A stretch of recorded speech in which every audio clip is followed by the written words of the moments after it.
আমিরে জামায়াত ডাক্তার শফিকুর রহমানের সংক্ষিপ্ত জীবন বৃত্তান্ত। ডাক্তার শফিকুর রহমান বাংলাদেশের রাজনীতির ইতিহাসে এক অনন্য নাম।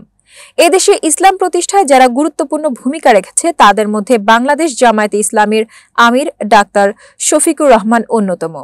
ব্যক্তিগত, পারিবারিক, পেশাগত ও জাতীয় রাজনৈতিক জীবনে তিনি সততা, যোগ্যতা ও মেধার স্বাক্ষর রেখে চলেছেন।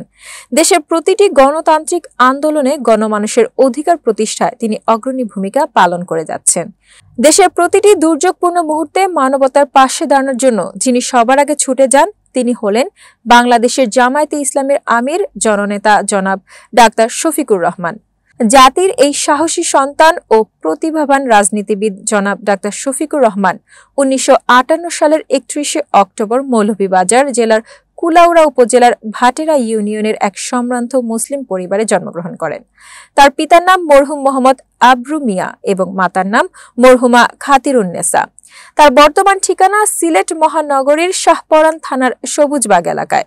ডাক্তার শফিকুর রহমানের ৩ ভাই ও ১ বোন। ভাই বোনদের মধ্যে তিনি তৃতীয়। শিক্ষা ও ক্যারিয়ার। ডাক্তার শফিকুর রহমান ১৯৭৪ সালে স্থানীয় বরমচাল উচ্চ বিদ্যালয় থেকে এসএসসি এবং ১৯৭৬ সালে সিলেট এমসি কলেজ থেকে কৃতিত্বের সাথে এইচএসসি পরীক্ষায় উত্তীর্ণ হন। তিনি ১৯৮৩ সালে সিলেট মেডিকেল কলেজ, বর্তমান এমএজি ওসমানী মেডিকেল কলেজ থেকে এমবিবিএস ডিগ্রি অর্জনের পর চিকিৎসা সেবার পাশাপাশি রাজনীতিতে আত্মনিয়োগ করেন। রাজনৈতিক জীবন। বর্ণাঢ্য রাজনৈতিক জীবনের অধিকারী ডাক্তার শফিকুর রহমান জাসদ ছাত্রলীগের মাধ্যমে ছাত্র রাজনীতিতে সম্পৃক্ত হন। ১৯৭৩ সালে জাসদ ছাত্রলীগে যোগদান করেন। ১৯৭৭ সালে দিন প্রতিষ্ঠার প্রত্যয়দীপ্ত কাফেলা বাংলাদেশ ইসলামী ছাত্র শিবিরে যোগদান করেন। পরবর্তীতে এই সংগঠনের সিলেট মেডিকেল কলেজ শাখার সভাপতি এবং সিলেট শহর শাখার সভাপতির দায়িত্ব পালন করেন।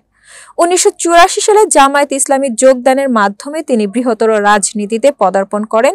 এরপর সিলেট শহর, জেলা ও মহানগরীর আমির হিসেবে দায়িত্ব পালন করেন।